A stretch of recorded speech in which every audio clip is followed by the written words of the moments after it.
Hello' বন্ধু বান্ধৱীসকল, এয়া আমি ৰাতি ভাত খাব লৈছোঁ।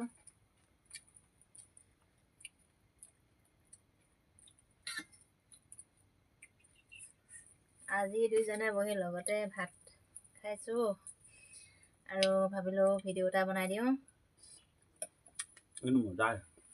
সেইখিনি দিনৰ আছিলে।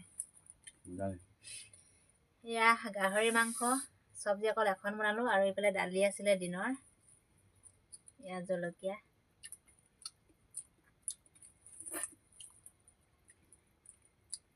এইটো হ'ল মেজেঙা মেজেঙা খাই বিৰাট ভাল লাগে আৰু মেজেঙা আমাৰ ঘৰত মানে নেখায়, মই অকলে বনাবলগীয়া হয় কেতিয়াবা।